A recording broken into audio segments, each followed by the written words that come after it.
Thank you. Thanks for asking me. And I'm really thrilled to be here in this room that actually seems really lovely and breezy. And I'm going to try and talk loud, but let me know if I'm not audible.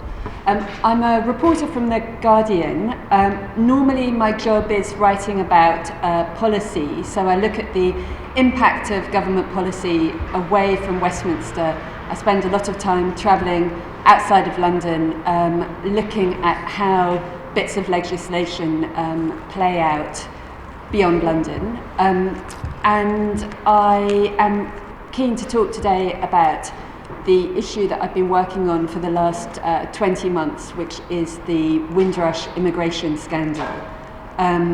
It's a story that I began looking at as just a kind of one-off, very small reported piece that became, over the course of about 8 months, a scandal that really shook the government, caused the resignation of Amber Rudd, and forced the government to announce a compensation scheme that will eventually pay out somewhere between £200 million and £500 million. So I've been a journalist a long time. I've never had a story previously that's had that amount of impact. But I'm really keen to be talking about it in the context of this conference, because it's all about untold stories and the process of getting those untold stories onto the page. My work around Windrush came about really by chance, and it sort of came from a chain of events that goes back to the election of 2015, when I was asked by a news editor at The Guardian if I would go to Wolverhampton South West, I think, which is the constituency where Enoch Powell was MP. And in 2015, it was a really marginal seat. It wasn't clear if it was going to be, it was held by Labour, and it wasn't clear if Labour was going to hold it. And this was for a series of pre-election pieces that we were doing, and the idea was I would interview the Labour candidate and spend an afternoon going round with the Conservative sitting MP, knocking on doors and hearing how people responded to him. But the MP stood me up for reasons that I still don't really understand. So I was waiting in a pub in Wolverhampton, and he just didn't show, and he sent me a text saying, "I'm so sorry, I can't make it," which was quite annoying because Wolverhampton's only 2.5 hours, but it was a wasted day, really.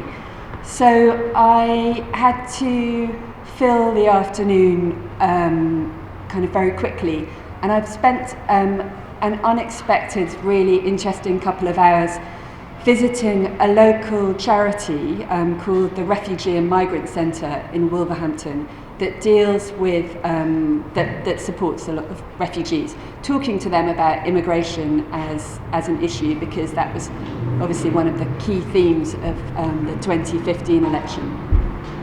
I wrote the story, it got published, and I forgot about it for 2 years.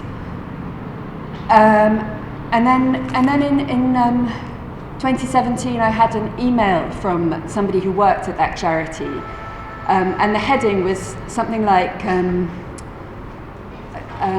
urgent deportation of a woman who's lived in the UK for 49 years, which in itself seemed like a kind of an interesting and unusual subject, because just on the basis of the facts in the email heading, it seemed like a very peculiar thing for the Home Office to be doing, to deport somebody who'd lived here for almost half a century. It took me a while to arrange to go and write about this story.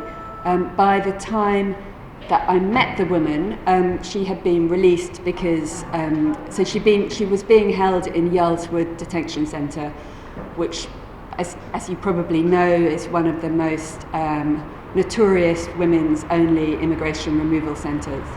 But with the intervention of her MP, before the media became interested, she had been released. So I went to see her in Wolverhampton. This is her, she's called Paulette Wilson. She is 61 and had arrived in Britain from Jamaica at the age of 10. Started primary school here, done her secondary school here, had worked for 4 decades, I think. Does that make sense? 3.5 decades. Paid taxes, national insurance, had no criminal convictions, not that that's hugely relevant, and had even worked for the House of Commons for a while in the canteen serving MPs. She's a mother, brought up a daughter, was a British citizen, granddaughter.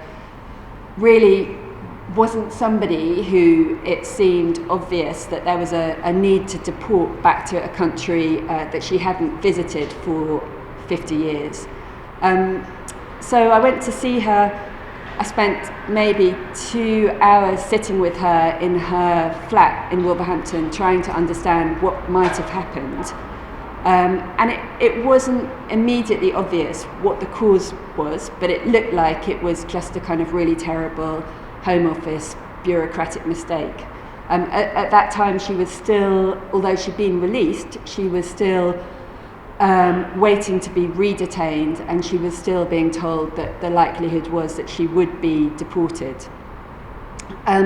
I wrote a long piece about her which we published in the features section of The Guardian. There was a big picture of her, and it caused an immediate outcry from our readers, who were really horrified that the Home Office could be threatening somebody with this kind of treatment.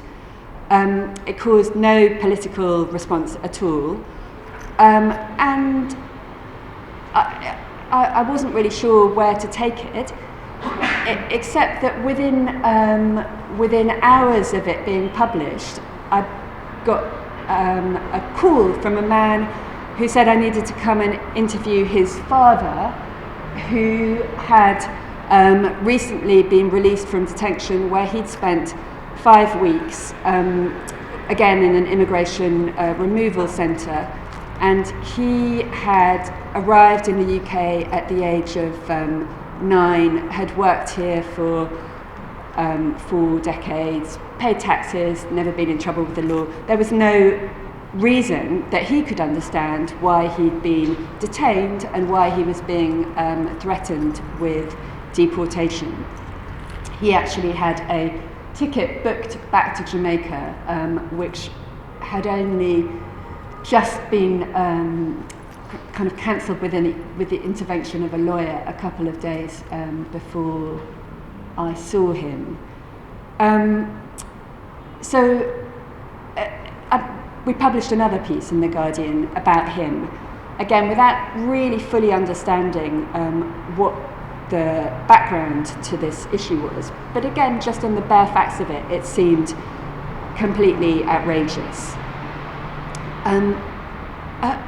Over the few weeks that followed, and this was in December 2017, I had quite a frustrating time trying to understand what might be behind these 2 cases and some other cases that I was beginning to be told about. It was frustrating because all of the legal centres that I went to ask if they'd come across kind of similar cases were a bit nonplussed. I called a lot of MPs' offices, particularly in areas of high migration, to see if they could help, if they had case studies, and they also were a bit they just didn't really know what the issue was. And the issue at that time was quite hard to explain because I was trying to tell people it was a problem that was affecting people who'd arrived in the UK as children in the 1960s, 50s and 60s, who hadn't formally ever naturalised, and who, as they approached pension age, were suddenly getting letters like this one telling them that they were facing detention and deportation. And it sort of didn't immediately resonate with a lot of the people who I expected might be able to help. And for weeks, I was kind of sat at my desk writing long lists on A4 bits of paper of different organisations that I could try, and going through all of them and sort of not getting anywhere very, very quickly. There were only a handful of small, really grassroots charities who deal with refugees mainly, who actually knew what I was talking about and were able to help. But to begin with, it was quite hard to persuade the people that they were helping that it would be a good idea for them to talk to me and have their picture in the paper and have an article in the paper naming them that somehow had the words illegal immigrant in headlines above their pictures. It's not an easy thing to go public and say I've been branded an illegal immigrant. So for a while it didn't kind of magically become an investigation that was very obviously going in one direction. It was quite hard to unpick what was happening. But slowly more and more people did come forward, and I spoke to Renford McIntyre, and I wanted to show this picture because I think it kind of explains a lot about why his story was untold and why a lot of the stories of people who were caught up in this really had stayed untold for a long time. So Renford is somebody who again arrived in the UK from Jamaica, I think, in the late 60s, was educated here and did a number of jobs, but latterly worked for the NHS as a driver. So he had a really good job, and again, not that it's relevant, but he hadn't, he'd had no issues with the law, no reason at all why he was somebody who should have come to the attention of the authorities in anything other than a really positive way. But he had been sacked from his job about a year before this picture was taken. So he went from being very well employed by the NHS to losing his job, and as a result of losing his job, becoming homeless. And at the time this picture was taken, he's living in an abandoned, or in an industrial unit where a friend of a friend was letting him sleep on a sofa. And so I suppose this picture shows that it wasn't, although he was absolutely furious about what was happening to him, he wasn't able to just get on a computer and email his MP or call the BBC or really talk to anyone to say, you must take notice of what's happening with me, because through no fault of his own, he'd been really marginalised by the problem that was that had kind of caught him in its grips, and so he was completely destitute and with no money. And so I spoke to him actually by telephone when he went to another law centre, and they were able to give him time on a phone because he didn't even have credit on his phone. So it's just really to illustrate that these stories were unheard because the very fact of what the Home Office was doing was making people more and more marginalised and more unable to sort the problem out themselves.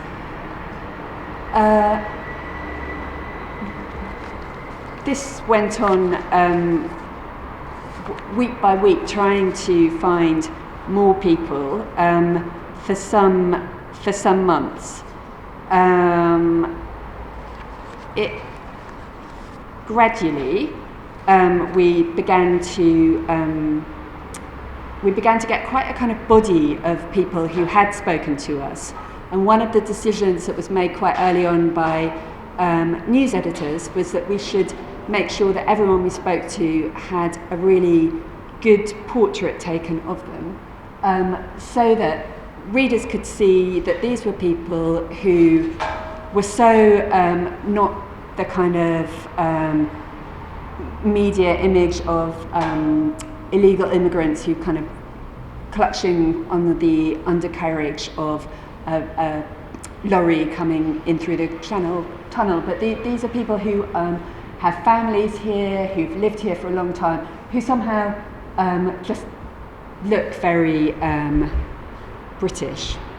That's not a very scientific thing to say, but anyway, the photographs showed people at home in their home environment, making the people affected by this Home Office issue appear as they were, very, very human, real people.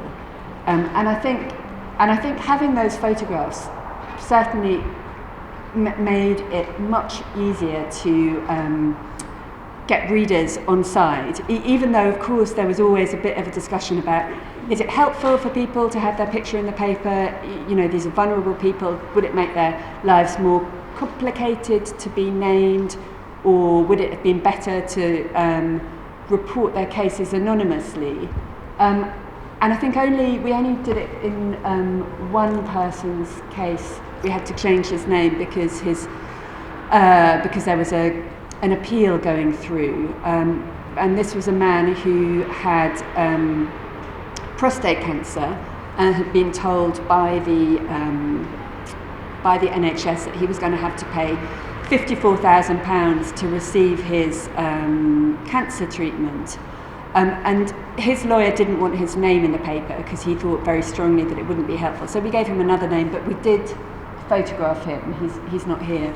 And again, that was important because the moment that article went online, actually that was the first moment at which there began to be a political response. Jeremy Corbyn was very engaged by the issue and raised it in Prime Minister's Question Time, but weirdly, Theresa May didn't know anything about it. And I mean, I still slightly wonder, I mean, I understand Theresa May doesn't read The Guardian, but it was interesting that her aides hadn't bothered to say that this is an emerging problem and you might want to read about it.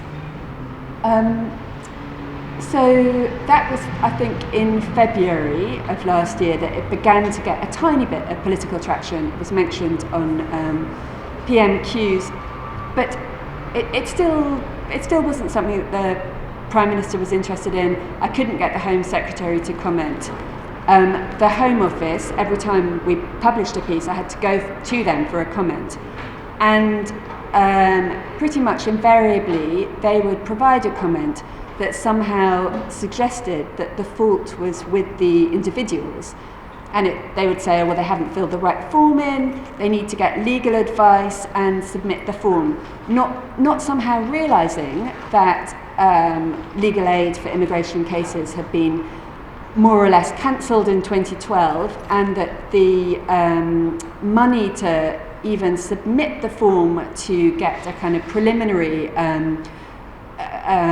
leave to remain in the UK, it starts at around £130, which if you've been made unemployed and told you're not eligible for benefits, is a completely unaffordable sum of money. So by kind of the beginning of March, I suppose, last year, I was beginning to feel quite despondent because we'd interviewed, by that point, a dozen very, very persuasive people explaining exactly how their lives had really been ruined by this Home Office issue. I was beginning to understand that it wasn't just a few cases, but it was a systemic issue that was affecting a large number of people. So not just people being threatened with deportation and detention, but people being told that they weren't allowed to work, they weren't eligible for housing, and weren't eligible for healthcare. There was there's a charity, no, there's a small academic unit in Oxford called the Migration Observatory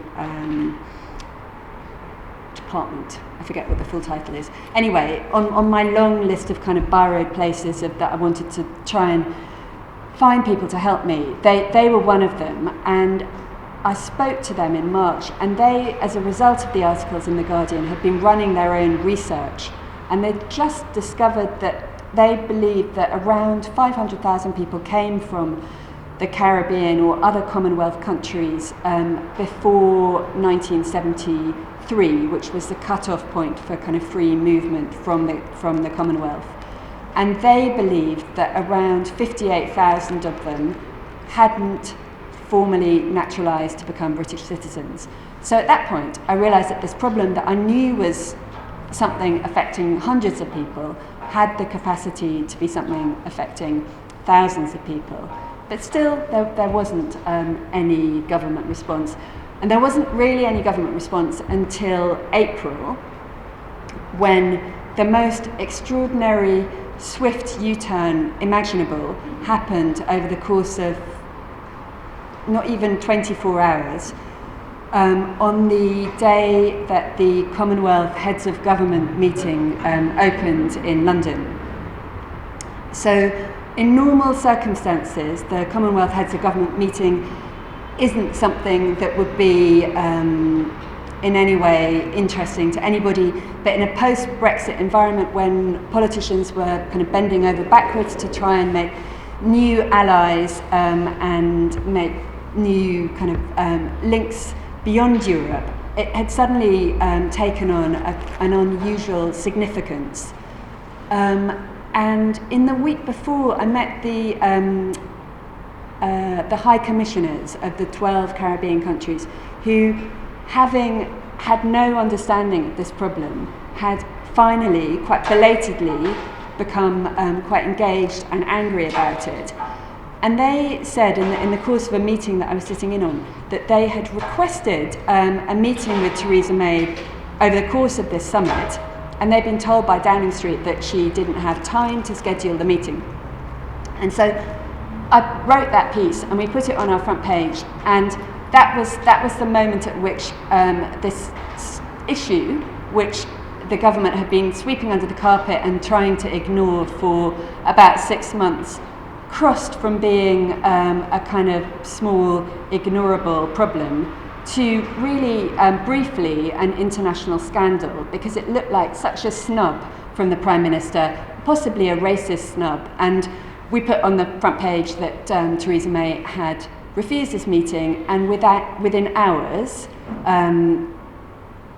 Amber Rudd was at the dispatch box making an emergency statement telling the Commons how appallingly these people have been treated by her government, or by the government. And it was great. It was also very surprising, because 24 hours earlier there was no evidence at all that she thought that the government had been treating any of them in an appalling way at all.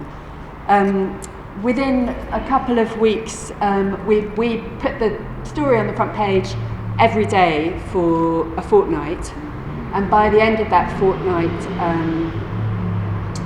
Theresa May, Amber Rudd had resigned, and Theresa May had apologised repeatedly. How are we doing for time? Because there's a very short Guardian video, it's like a minute and a half, which I want to just play. They've come to seek work in Britain and are ready and willing to do any kind of job that will help the motherland along the road to prosperity. The relationship between this country and the West Indies and Caribbean is inextricable.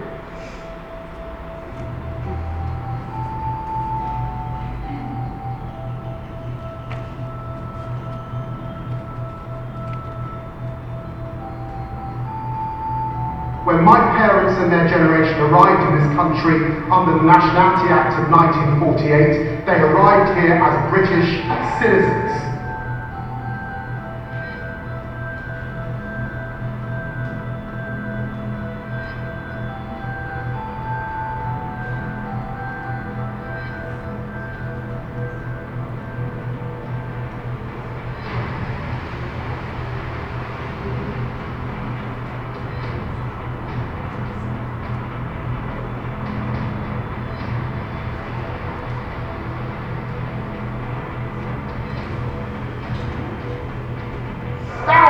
of British men and women denied their rights in this country under her watch in the Home Office, can she tell the House how many have been denied help under the National Health Service? How many have denied pensions? How many have lost their job?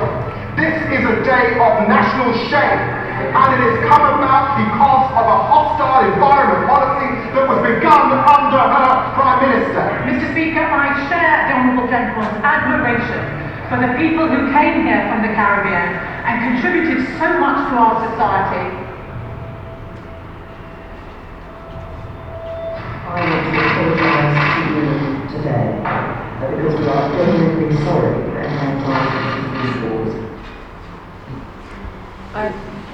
I feel very frustrated every time I see that apology because she apologised, I think, maybe 4 or 5 times in the first week, and every time she said, I want to apologise for any anxiety that's been caused. And it made me think, none of the people that I'd spoken to said I'm feeling anxious as a result of this. It was just amazing.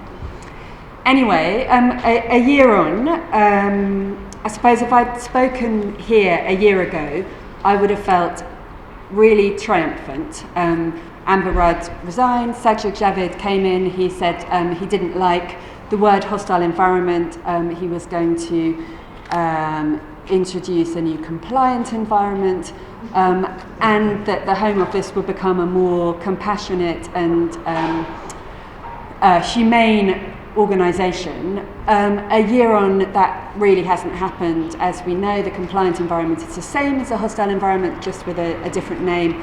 None of the legislation that underpins it has been repealed. So some positive things have happened. 6,000 people who didn't previously have the documentary right to live in the UK have now got those documents, and 4,500 of them have got British citizenship. There's been a pause on some of the kind of most egregious elements of the hostile environment. So there is perhaps a chance that you know some of these policies will be reformed. A lessons learned review has been commissioned and is due to report quite soon. And Sajid Javid, when I saw him a couple of months ago, said he was waiting for that review before implementing reform because he wanted to hear what the recommendations are. But the likelihood is he won't be Home Secretary by the time the review is published. For individuals, it's mainly been positive in the sense that of these people, Sylvester Marshall, who's a man second on the right, got his cancer treatment, he didn't have to pay for it, he's doing much better. El Waldo and Anthony have both got their jobs back. Paulette has been rehoused. They're applying for compensation. Unfortunately, although the compensation scheme has been launched, no one has had any compensation yet, and only 13 people have been paid emergency money under a hardship fund, which is kind of almost unbelievable because pretty much everybody who was affected got pushed into real financial crisis as a result of it. So a lot of people are still facing eviction letters and battling with arrears as a result of this. And given that this is an issue that's affecting people who are of retirement age, there's a real urgency for the government to get on with paying the compensation because some people have already died, like Sarah on the left, who was very, very stressed by what happened to her.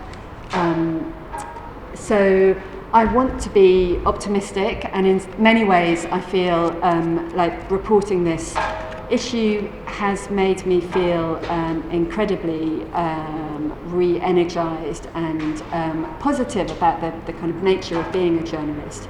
And so from a kind of uncovering something that was hidden and that was really wrong, that I do feel very positive about. In terms of the government's promised response, I feel less positive. I just want to finish by beginning to think about why these stories remained hidden for such a long time, because all of this really began to get much worse in 2012 when the hostile environment policies began to be introduced. Although some people had faced difficulties decades earlier in terms of trying to travel, trying to come back from the Caribbean, finding that their papers weren't in order enough. So people had been stuck abroad previously, and so it was an issue that people knew about for decades and that people should have known about really in detail pretty much from 2014 onwards. And yet we didn't know about it as journalists. The MPs didn't really know about it, and law centres weren't able to kind of categorise it as a problem that was one strand of a problem. So not just another complicated immigration issue, but a clear mistake that the Home Office was making.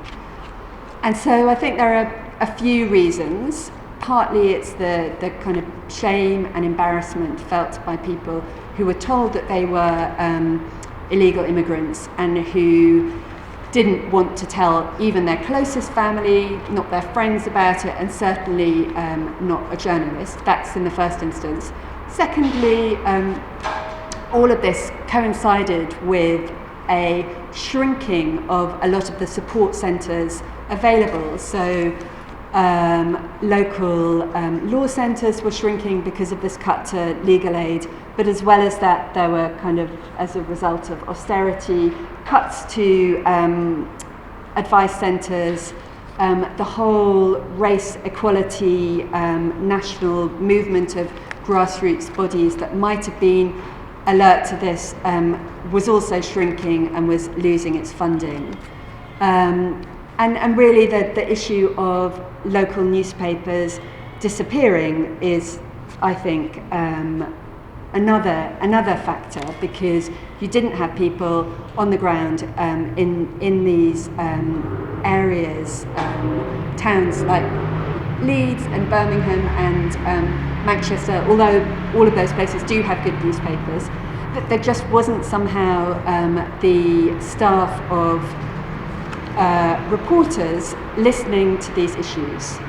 Then there is probably a question around diversity in newsrooms, and that's something I kind of struggle with a bit, because this wasn't an issue that was being looked at particularly by The Voice either, but certainly I think if newsrooms were more diverse, perhaps this would have been something that people would have had their antennae more alert to. So I suppose I really feel that I was in a very lucky position to work for The Guardian, which, despite all of our continuing financial uncertainties, is still well resourced enough to have allowed me to go on looking at this case, even though it wasn't clear from the beginning quite where it would go. So yes, I think that's where I'll stop, and I'm happy to take questions.